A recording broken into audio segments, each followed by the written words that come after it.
สวัสดีครับทุกคนวันนี้มาแชร์ข้อมูลนะครับเกี่ยวกับการใช้ตัวของ Tesla Model 3 Long Range ในการเดินทางไกล 2,000 กิโลเมตรครับกรุงเทพหัวหินกระบี่แล้วก็กลับจากกระบี่มาที่หัวหินกรุงเทพนะครับระยะทางรวมๆประมาณ 2,000 โลนะครับมาแชร์ข้อมูลว่าตอนที่เดินทางเนี่ยมันเป็นจังหวะคาบเกี่ยวกับเป็นเทศกาลสงกรานต์ด้วยเนี่ยมันเป็นยังไงแล้วก็ตอนชาร์จเนี่ยมันติดขัดมันตะกุกตะกักหรือวางแผนเกี่ยวกับเรื่องของสถานีชาร์จยังไงตอนชาร์จชาร์จไปกี่ครั้งนะครับเดินทางไกลขนาดนี้ชาร์จกี่ครั้งค่าใช้จ่ายเท่าไหร่แล้วก็วิธีคิดในการแบบเลือกหาตัวของสถานีชาร์จของผมกับแฟนเนี่ยมันเป็นไงวันนี้มาบอกเล่ากันครับก่อนจะไปในส่วนของการเดินทางนะครับวันนี้ผมพูดถึงเรื่องของสเปครถก่อนเพราะว่าเผื่อใครกำลังหาข้อมูลเกี่ยวกับรถ Tesla เกี่ยวกับรถพลังงานไฟฟ้านะครับว่าตัวรถเนี่ยมันสเปคประมาณนี้นะเกี่ยวกับแบตเตอรี่ซึ่งตัวของ Tesla Model 3 Long Range นะครับ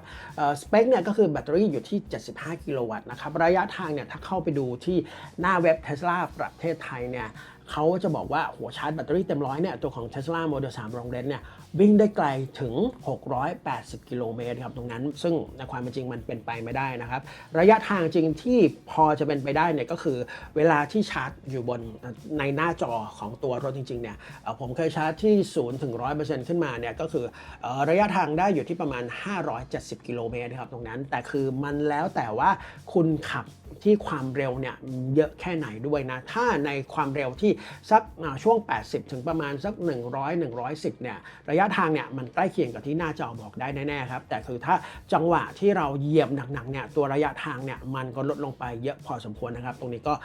เป็นรายละเอียดในเบื้องต้นนะครับซึ่งถ้าใครที่กำลังมองหาตัวรถพลังงานไฟฟ้าที่เป็นยี่ห้ออื่นที่หรือเป็นตัวของแบตเตอรี่ที่เป็นไซส์เล็กกว่านี้เช่นแบตเตอรี่65กิโลวัตต์แบตเตอรี่ที่60กิโลวัตต์หรือแบตเตอรี่ที่55กิโลวัตต์อันนี้ก็ลองลดทอนกันไปดูนะครับว่าตัวรถมันน่าจะวิ่งได้อยู่ประมาณไหนนะครับซึ่งวันที่เราเดินทางไปที่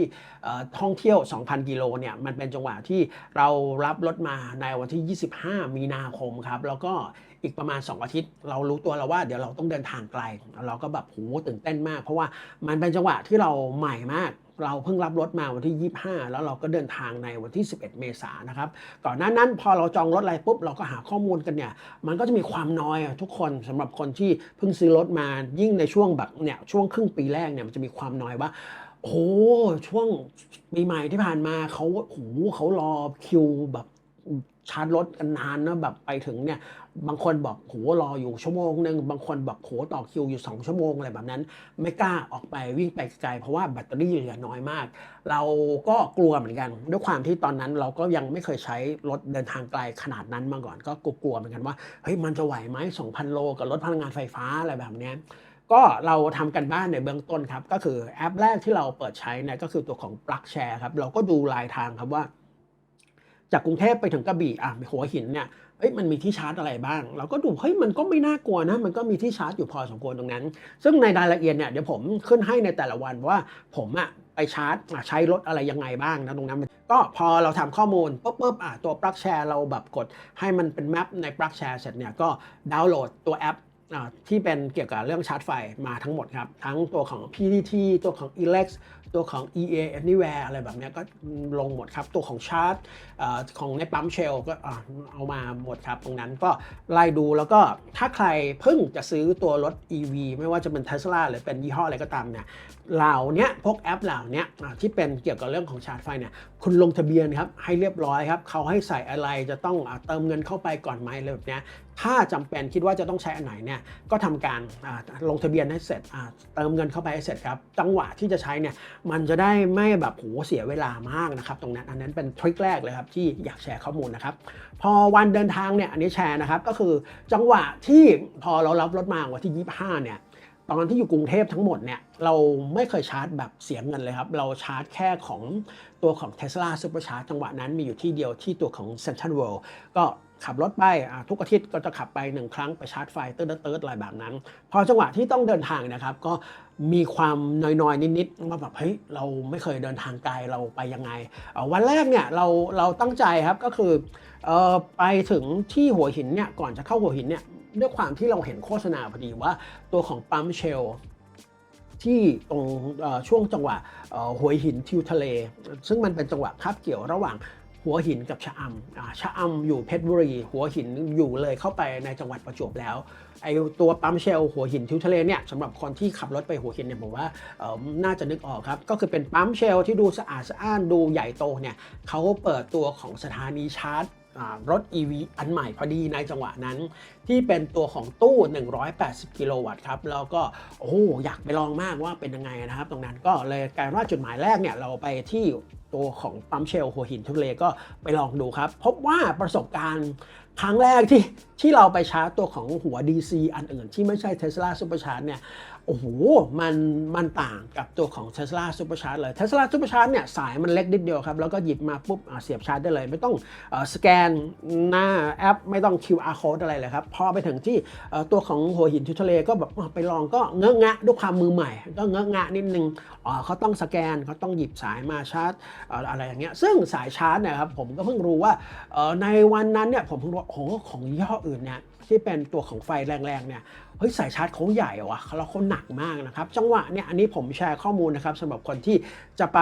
ชาร์จที่ตัวของปั๊มเชลตรงนี้ไม่ว่าคุณจะมาจากกรุงเทพหรือมาไกลกว่านี้แล้วแบบคิดว่าเราอยากชาร์จที่ตัวของหัวหินทิวทะเลเนี่ยเพราะว่ามันปล่อยไฟแรงเนี่ยใช่ครับเพียงแต่ว่าจังหวะที่พอเข้าไปเนี่ยถ้าเป็นรถที่ตัวของหัวรับเต้ารับอยู่หลังฝั่งซ้ายเหมือนตัวของ Tesla เนี่ยถ้าเราเข้าไปเนี่ยครับมันจะเป็น2ช่องชาร์จให้มองเข้าไปครับถ้าเป็นอันที่อยู่เรามองเข้าไปแล้วอยู่อันทางขวามือเนี่ยพอเราเข้าซอกนั้นเนี่ยซองนั้นเนี่ยไอตัวของสายเนี่ยมันจะตึงมากพอตอนชาร์จกับ Tesla เนี่ยที่มันอยู่หลังซ้ายมันเหมือนต้องอ้อมสายมาเนี่ยมันจะชาร์จแล้วมันสำหรับผมที่เจอประสบการณ์ณวันนั้นเนี่ยมันคือ error แล้วก็ error อยู่หลายครั้งมากจนมีคุณพี่ Tesla อีกคันหนึ่งเขาเข้ามาจอดชาร์จอีกช่องหนึ่งแล้วเขาก็ชาร์จได้ปกติเพราะว่ามันอยู่ตรงสายเนี่ยมันจึ๊กเข้าไปที่หลังซ้ายได้พอดีตรงนั้นก็เขาก็ลงมาแล้วก็บอกว่าอันเนี้ยคุณต้องจอดแบบนี้มันถึงจะชาร์จได้อะไรแบบนั้นนี่ก็ขอบคุณคุณพี่ Tesla Model Y วันนั้นด้วยนะก็เลยสุดท้ายก็คือเหมือนจอดขวางเข้าไปแบบเหมือนขวางเข้าไปเลยไม่จอดแบบเข้าซองปกติก็คือจอดขวางเพื่อให้สายเนี่ยมันไม่ตึงจนเกินไปถึงจะชาร์จได้นะครับตรงนั้นอันนี้ก็เป็นข้อเสียที่มาบอกกันให้ฟังนะครับว่าถ้าเป็นรถที่มีตัวของเต้ารับการชาร์จอยู่หลังฝั่งซ้ายเนี่ยให้ดูก่อนว่าเราควรจะจอดที่ตัวของช่องหนึ่งที่อยู่ด้านในนะตรงนั้นซึ่งการชาร์จที่ตัวของเชลหัวหินทิวทะเลตรงนี้อันนี้บอกคุณผู้ดูก่อนก็คือมันเป็นราคาที่ค่อนข้างสูงมากครับตรงนี้เราเห็นละว่าแบบที่แบบในแอปคิดมาอะไรแบบนี้ซึ่งสุดท้ายเนี่ยมันกลายเป็นว่าตัวของจุดชาร์จที่เป็นของปั๊มเชลเนี่ยมันคือของชาร์จครับ CHARGE Charge อันเนี้ยมันเป็นราคาที่สูงเพราะว่าเขาเก็บค่าจอดเพิ่มเติมด้วยอีกเล็กน้อยมันทำให้บวกกันเนี่ยราคาค่าชาร์จอยู่ที่ประมาณ 9.10 บาทต่อกิโลวัตต์ครับตรงเนี้ยถือเป็นราคาที่สูงที่สุดณตอนนั้นในประเทศไทยแล้วครับตรงนั้นก็ชาร์จไฟตรงนั้นก็เราวิ่งมาออกจากกรุงเทพเนี่ยวิ่งมาที่หัวหินทิวทะเลเนี่ยประมาณ180กิโลเมตรครับไฟเนี่ยเรามีอยู่ที่ 90%มาถึงที่หัวหินทิวทะเลเหลืออยู่ที่53%ครับซึ่งจริงเนี่ยตัวของไฟที่เหลือ 53% เนี่ยเราก็วิ่งเข้าหัวหินได้เลยนะเราไม่ได้จำเป็นต้องชาร์จก็ได้เพราะว่าตัวรถมันวิ่งระยะทางถึงหัวหินเนี่ยได้สบายครับเพียงแต่ว่าเราอยากลองแค่นั้นเองครับก็พอเข้ามาเสร็จในหัวหินปุ๊บเที่ยวเล่นขับรถกินข้าวอะไรแบบนี้ก็พอมาถึงที่พักเนี่ยเราเลือกที่พักจากใน Airbnb เป็นครั้งที่ผมพักหัวหินเราใช้ Airbnb อย่างนี้ดีกว่าเพราะว่าเราอยากลองของใหม่แล้วก็รู้สึกว่าถ้าเราลองดูและเรากดแบบเลือกที่พักที่เป็นโรงแรมปกติเนี่ยไม่เจอที่พักที่เป็นโรงแรมปกติในหัวหินณวันนั้นที่มีบอกว่ามีที่ชาร์จตัวของไฟแบบ AC ให้กับรถพลังงานไฟฟ้าพอเปิดไปใน Airbnb ดันเจอมีคอนโดปล่อยเช่าแล้วก็ใต้คอนโดมีตัวของตู้ชาร์จไฟที่เป็น AC ไว้ด้วยเราก็เลยเหมือนคิดเอาเองว่าเฮ้ยจังหวะที่เราไปมันคือช่วงที่เป็นคาบเกี่ยวสงกรานต์เราก็เดาไม่ออกเพราะว่ามันเป็นครั้งแรกของเราเนี่ยว่าเฮ้ยไปแล้วถ้าเกิดวันที่เรากำลังจะออกจากหัวหินไปกระบี่เนี่ย แล้วตู้ชาร์จมันแน่นหมดแล้วเราจะต้องชาร์จเราจะต้องทำยังไงก็เลยอย่างน้อยเนี่ยเราก็เลือกที่พักใน Airbnb ที่เป็นคอนโดแล้วมีตัวของตู้ชาร์จที่เป็น AC เนี่ยไว้สำรองเอาไว้นิดหนึ่งตรงนั้นนะครับซึ่งโอเคตรงนั้นก็มีอะไรแล้วก็พอเข้าวันที่12ก็เป็นวันที่เป็นลักษณะ work from anywhere นะครับถ้าดูจากที่ผมเขียนถึงวันที่11เนี่ยก็จะเห็นว่าไอตัว Century Mode เนี่ยผมจอดรถไว้นานมาก19ชั่วโมงตรงนั้นเพราะว่าอะไรครับเพราะว่าเราเข้าไปที่วันที่11เนี่ยเราเข้าไปเนี่ยแล้วเราก็พอเข้าไปเสร็จปุ๊บเราก็ไม่ได้ออกไปไหนแล้วก็พอ12ก็คือ work from anywhere กว่าจะออกมาเนี่ยก็ค่ำๆแล้วเย็นค่ำๆแล้วก็พอออกมาแบตเหลือ73ก็วนๆดูเนี่ย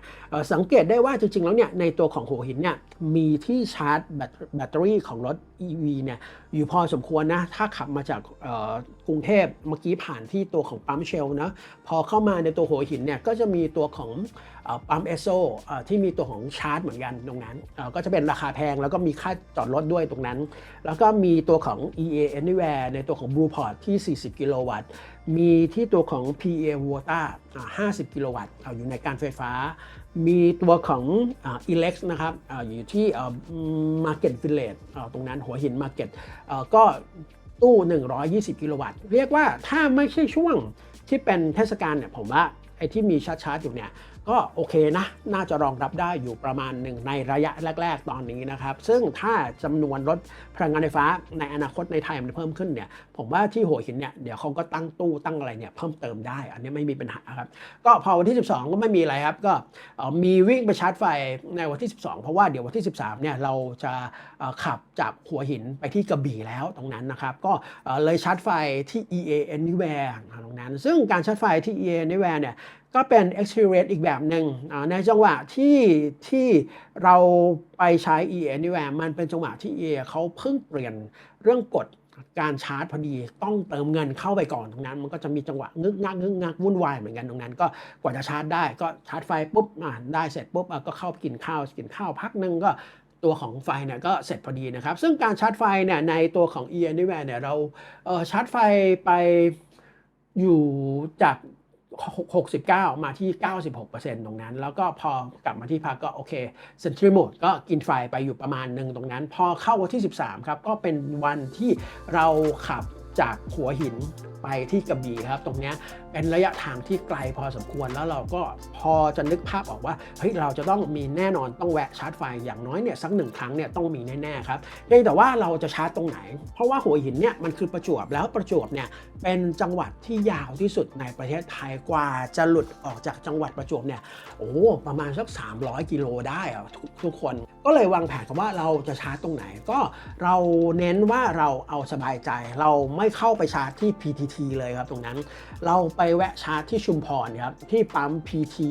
สวี3ครับก็จะเป็นตัวของจุดชาร์จที่เป็นแบรนด์ Elex ครับตรงนั้นซึ่งตรงเนี้ยระยะทางเนี่ยอยู่ที่ประมาณ300กิโลเมตรครับเราออกจากหัวหินเนี่ยด้วยแบตเตอรี่ที่ 91% ขับมาถึงที่ PT สวี3เนี่ย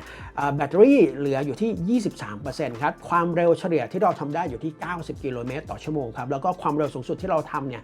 ในจังหวะแบบเร่งแซงหรือแบบถนนโล่งๆเนี่ยอยู่ที่ประมาณ140กิโลเมตรครับซึ่งตรงนี้ครับก็พอจะมองเห็นภาพนะครับว่าระยะทางประมาณ300กิโลเมตรเนี่ยตัวของ Tesla เนี่ยถ้าคุณทำความเร็วเฉลี่ยอยู่ประมาณนี้ความเร็วสูงสุดในการเร่งแซงหรือจังหวะมีจังหวะที่ได้ใช้เนี่ยอยู่ประมาณนี้เนี่ย300กิโลเมตรเนี่ยเหลือเฟือครับสบายๆครับแบตเตอรี่เนี่ยในตัวรถถ้าคุณมีอยู่เนี่ย90% หรือแบบต่อให้มีน้อยกว่านี้เนี่ยเหลืออยู่ที่ 80% เนี่ยยังไงซะ300กิโลเมตรต้องได้ครับตรงนี้อันนี้สบายใจได้ครับซึ่งจังหวะที่เราชาร์จที่ตัวของElex นะครับก็เสียเวลาไปอยู่ประมาณ1ชั่วโมงซึ่งตรงเนี้ยมันเกิดจากที่ตัวของแบรนด์เนี่ยเขาโฆษณาว่าตัวของตู้ชาร์จมันคือ120กิโลวัตต์นะตรงนั้นแต่คือไฟจริงๆที่เข้ารถเนี่ยเฉลี่ยเนี่ยอยู่ที่แค่57กิโลวัตต์เท่านั้นครับมาจากที่มันเป็นจังหวะที่มีการจอดชาร์จรถพร้อมกัน2คันครับตรงนี้ไฟมันเลยถูกแชร์ออกไปถ้าสังเกตดูครับไฟเนี่ย125กิโลวัตต์ที่โฆษณานะครับพอใช้2คันเอาง่ายๆหาร2ไปเลยครับก็คือเหลืออยู่ที่ประมาณสัก60กิโลวัตต์ไฟเข้าเฉลี่ยอยู่ที่57กิโลวัตต์เท่านั้นครับอันนี้ก็เป็นข้อมูลไว้นะครับเราเสียเวลาตรงนี้ไปประมาณ1ชั่วโมงครับในการชาร์จครับพอเราออกมาจากที่ตัวของปั๊ม PT Elex ก็ ยิงตรงมาเลยครับที่สุราษฎร์เราก็ด้วยความตอนนั้นมันก็คือเรายังไม่เคยแบบไปไกลขนาดนี้เราก็แพลนอีกแพลนนึงก็ว่าหรือเราจะต้องแวะชาร์จที่สุราษฎร์ก่อนไหมอะไรแบบนี้ก็หาข้อมูลก็ปรากฏว่าจังหวะที่ไปถึงสุราษฎร์เนี่ยแบตเตอรี่เหลืออยู่ที่ 60% ครับระยะทางเนี่ยมันอยู่ที่ประมาณ146กิโลเมตรจากที่เราชาร์จที่ตัวของ PT สวี3มาที่ตรงสุราษฎร์ธานีตรงนั้นก็เหลืออยู่60ก็งั้นก็ไม่ชาร์จก็ได้นะเพราะว่าระยะทางจากสุราษฎร์ไปที่กระบี่เนี่ยมันอีก100 กว่ากิโลเมตรเท่านั้นยังไงทราบแบตเตอรี่60%เนี่ยมันเหลือเฟืออยู่แล้วตรงนั้นก็ตัดสินใจไม่ชาร์จครับความเร็วเฉลี่ยตอนมาถึงที่สุราษฎร์เนี่ยอันนี้ผมบอกข้อมูลก่อนก็คือความเร็วเฉลี่ยที่89 กิโลเมตรต่อชั่วโมงครับความเร็วสูงสุดที่เราทำได้เนี่ยอยู่ที่ประมาณ150 กิโลเมตรครับแล้วก็จังหวะจากสุราษฎร์ไปกระบี่เนี่ยอันเนี้ยมันมีประเด็นนิดนึงสำหรับคนที่จะขับรถจากสุราษฎร์ไปที่กระบี่แล้วแบบไปเที่ยวแล้วแบบจะไปกระบี่เนี่ยกระบี่สุราษฎร์เนี่ยมันเป็นถนนอีกเส้นหนึ่งที่มันโล่งมากมันเป็นเหมือนถนนที่มันตัดเขาเข้าไปเลยครับตรงนั้นมันจะเป็นจังหวะที่เป็นถนน4 เลนที่แยกกันขาไปขากลับแยกกันถนนใหญ่มากแล้วก็รถค่อนข้างโล่งมากครับเพียงแต่ว่าพอยิ่งรถโล่งเนี่ยแล้วก็พอถนนใหญ่เนี่ยมันเหมือนแบบตรงแบบเป็นร่องป่าที่แบบเขาตัดเขานะก็เป็นแบบป่าแบบกั้นไว้ระหว่างถนนขาไปขากลับก็จะมีจังหวะแต่ละช่วงครับที่เป็นช่วงให้รถกลับรถไปมาเนี่ยอันเนี้ยก็จะเป็นจุดที่อันตรายเวลาที่เราขับมาเร็วๆเนี่ยก็อันเนี้ยพอผมโพสต์ไปอันนี้ก็ขอบคุณทุกคนด้วยที่ผมโพสต์ไปก่อนท่านี้เขาบอกเฮ้ยเส้นนี้จริงๆมันอันตรายพี่กั้งเพราะว่ามีรถกลับแล้วก็มีชาวบ้านบางทีแบบแวบออกมาหรือแบบเขาจังหวะกลับรถแล้วเขาคิดว่ารถว่างเขาก็ตัดออกมาเลยแบบเนี้ยอันเนี้ยก็ต้องระวังกันด้วยถ้าใครไปเส้นนี้นะครับเวลาใช้ความเร็วสูงให้ดูซ้ายขวานิดนึงตรงนั้นซึ่งจังหวะที่เราจากสุราษฎร์เมื่อกี้ที่เราพูดถึงเนี่ยจากที่เราออกมาจากที่สุราษฎร์เนี่ยแบตเตอรี่ 60% ครับไปถึงที่กระบี่เนี่ยแบตเตอรี่เหลืออยู่ 13% ครับกับระยะทาง 148 กิโลเมตรระยะทางมันแบบแค่นิดเดียวเลย148 กิโลเมตรแต่คือเราใช้แบตเตอรี่ไปเยอะมากเพราะว่าเราทำความเร็วค่อนข้างสูงครับพอไปถึงที่กระบี่นะครับตรงนี้เนี่ยแบตเตอรี่เหลืออยู่ 13% แล้วก็เข้าเมืองกระบี่ปุ๊บจุดแรกที่เราไปก็คือไปแวะชาร์จที่ตัวของ PT ที่ปั๊มน้ำมัน PT กระบี่2ครับก็เป็นตัวของ Elex อีกแล้วนะครับก็ชาร์จไฟไปปุ๊บตรงนั้นก็ใช้เวลาไปอยู่ประมาณ47 นาทีครับแล้วก็เที่ยวนิดหน่อยเข้าที่พักเนี่ยจอดรถข้ามคืน Century Mode อีกแล้วครับก็ใช้ตัวของพลังงานเนี่ยไปพอสมควรนะครับจากตัวของแบตเตอรี่ 72% เหลืออยู่ที่ 67% ครับตรงนั้นจอดรถอยู่ 13 ชั่วโมงพอวันที่ 14เนี่ยก็เที่ยวครับไม่มีอะไรครับไม่ได้ชาร์จรถไม่ได้อะไรก็มาสเต็ปเดิมตกกลางคืนเปิด Century Mode นะครับแล้วก็พอวันที่ 15ก็เที่ยวแล้วก็รู้ว่าเดี๋ยวจะต้องไปชาร์จรถก็จังหวะไปชาร์จรถนะครับเป็นครั้งแรกที่เราได้ใช้บริการของตัวPTT EV ครับเราเข้าไปชาร์จด้วยตัวของแบตเตอรี่เหลืออยู่ที่ 35% ชาร์จไฟมาที่ 90% นะครับตรงนี้ตัวของไฟที่จ่ายที่ปั๊มตัวของ PTT EV เนี่ยตัวตู้120กิโลวัตต์เช่นกันแต่ไฟจริงๆที่เข้ารถนะครับตรงนี้เนี่ยเฉลี่ยอยู่ที่64กิโลวัตต์ครับเราใช้เวลาตรงนี้ไปถึง45 นาทีนะทุกคนแล้วก็เที่ยวเล่นแล้วก็พอตกกลางคืนก็จอดรถข้ามคืนเปิด Century Mode ซึ่งตัวของ Century Mode ในนี้ผมบอกเพิ่มเติมก่อนว่าเวลาที่เราไปเที่ยวเนี่ยครับถ้าเป็นการจอดเนี่ยเวลาที่เราไปจอดต่างถิ่นเนี่ย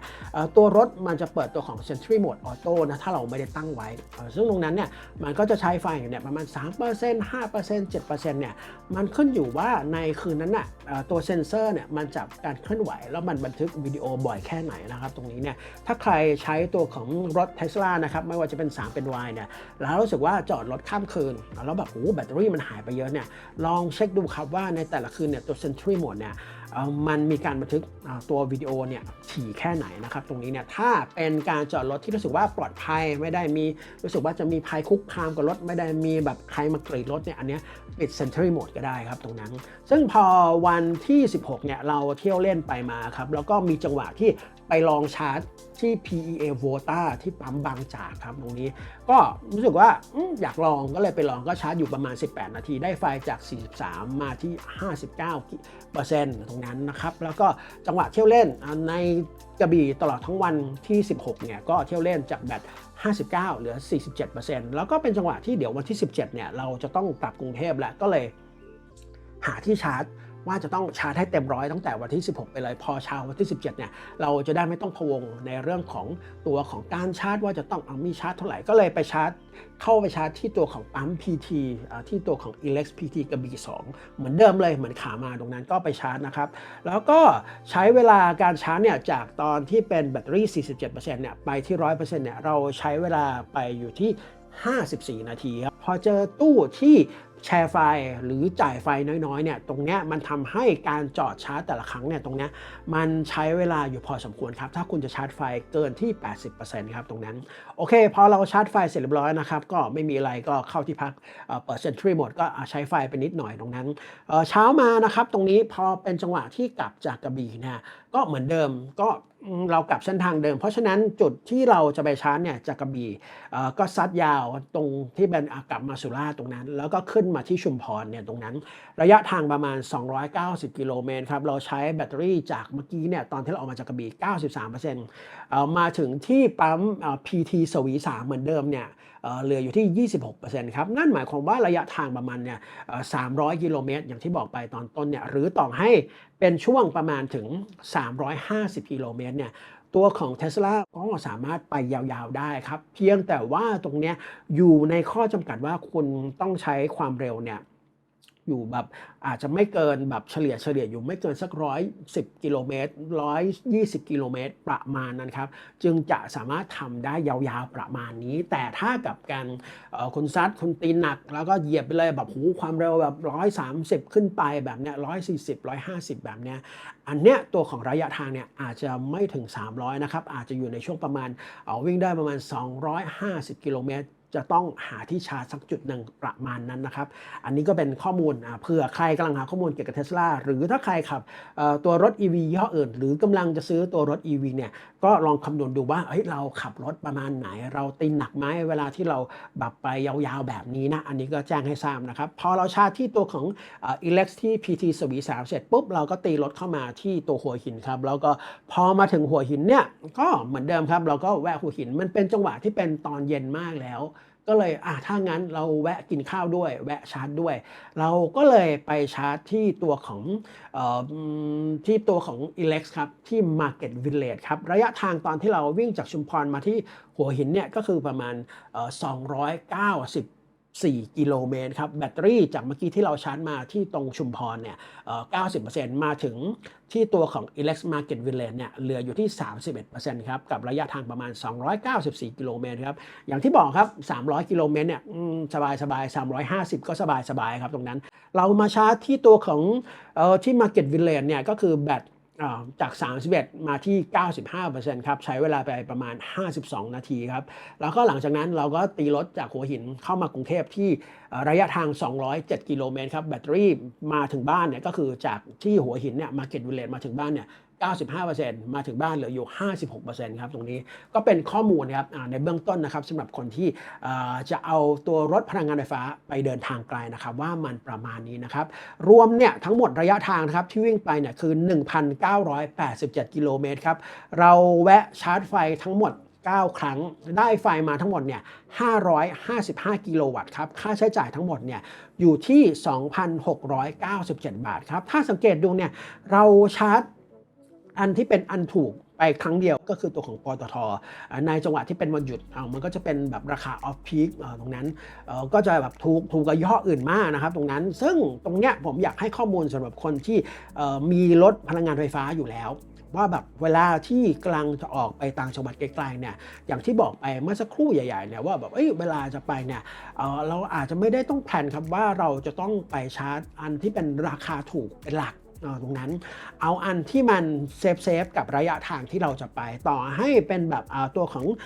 ไปปั๊ม PT ที่เป็นตัว Elex ที่มันจะราคาสูงขึ้นมาหน่อยเนี่ยแต่คือถ้ามันอยู่ในจุดที่เราแบบไปถึงได้สบายใจแล้วไปถึงเนี่ยไม่ต้องรอแบบต่อคิวไม่ต้องไปรอชาร์จอะไรนานมากมายเนี่ยอันเนี้ยผมว่าสะดวกกว่ากันครับตรงนั้นถ้าไปที่ตัวของ PT เนี่ยแน่นอนคุณต้องชาร์จคุณต้องจองเวลาไปนะสำหรับคนที่แบบรู้อยู่แล้วตัวของ PT EV คุณตอนนี้ต้องจอง องเวลาคุณต้องไปถึงเวลานี้ซึ่งอันนั้นเนี่ยมันทำให้ถ้าเราสมมุติว่าเราไม่ได้จองเวลาไปสมมุติเราไม่ได้จองเวลาไปเนี่ยอันนั้นเราฟาวแน่นอนเราแบบโอกาสที่จะได้ชาร์จที่ตัวของปั๊มปตทเนี่ยโอกาสเป็นศูนย์เลยครับถ้าเราไม่ได้จองเวลาไปหรือต่อให้ได้จองเวลาไปแต่ถ้าเราไปถึงในจังหวะที่ไปถึงสมมติไปถึงก่อนเราก็ต้องไปรอใช่ไหมครับแต่อันนั้นโอเคได้ชาร์จเต็มยาวได้แน่ในกรณีที่ไม่มีรถมาจอดขวางหรือถ้าเรากับการอีกกรณีนึงคือเราไปถึงช้ากว่ากำหนดสัก10 นาที20 นาทีแบบนี้นั่นหมายความว่าเราต้องไปลุ้นด้วยครับว่ามีคนที่รอว่าแบบเฮ้ยเผื่อของ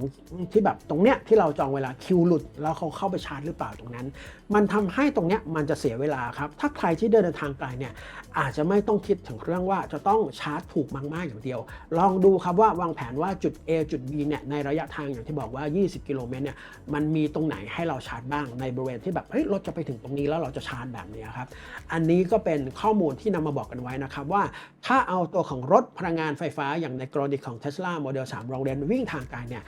แวะชาร์จทั้งหมด9 ครั้งตรงนี้นะครับต่อให้สมมุติว่าบอกว่าชาร์จไฟน้อยกว่านี้เนี่ยผมว่าก็ยัง 2,000 กิโลก็ยังต้องมีสัก7 ครั้งก็ยังต้องมีนะประมาณนั้น 6-7 ครั้งยังไงก็ต้องมีซึ่งถ้าเที่ยวประมาณเนี้ยยังไงซะก็หนีไม่พ้นครับยังไงก็ต้องแวะชาร์จเพียงแต่ว่าจังหวะการชาร์จแต่ละครั้งเนี่ยมันใช้เวลาเฉลี่ยเนี่ยประมาณ 40-50 นาทีอย่างที่ผมได้พูดมาเป็นระยะว่าแต่ละครั้งเราเสียเวลาไปเท่าไหร่ใช้เวลาไปเท่าไหร่ตรงเนี้ยก็ให้คำนวณครับว่าเวลาที่เราจะเข้าไปชาร์จเนี่ยก็แบบไปชาร์จเสร็จจะแวะกินข้าวไหมกินกาแฟอะไรแบบนี้เนี่ยมันจะได้รู้สึกว่าไม่น่าเบื่อเกินไปนะครับตรงนั้นในการแวะชาร์จไฟแต่ละครั้งอันนี้ก็เอามาเป็นข้อมูลบอกให้ทราบครับถึงตรงนี้ก็คงได้ข้อมูลนะครับว่าถ้าเราใช้ตัวของรถ Tesla หรือรถพลังงานไฟฟ้าในการเดินทางไกลเนี่ย 2,000 กิโลเมตรเนี่ยประเด็นของเรื่องของสถานีชาร์จเนี่ยอาจจะไม่ได้เป็นประเด็นที่แบบมาถูกพูดถึงกันอีกต่อไปว่าเฮ้ยถ้าไปแล้วเดี๋ยวมันจะไม่มีสถานีชาร์จมันจะหาที่ชาร์จยากอย่างที่ผมไปตั้งแต่ตอนเมษาเนี่ยครับสถานีชาร์จลงไปทางใต้เนี่ยมันมีอยู่เป็นรายทางอยู่เป็นระยะอยู่แล้วครับจังหวะที่รถวิ่งไปเนี่ยระยะทางประมาณ200 กิโล300 กิโลเนี่ยยังไงซะได้เจอตัวของจุดที่มีจุดชาร์จอยู่แน่นอนครับตรงนั้น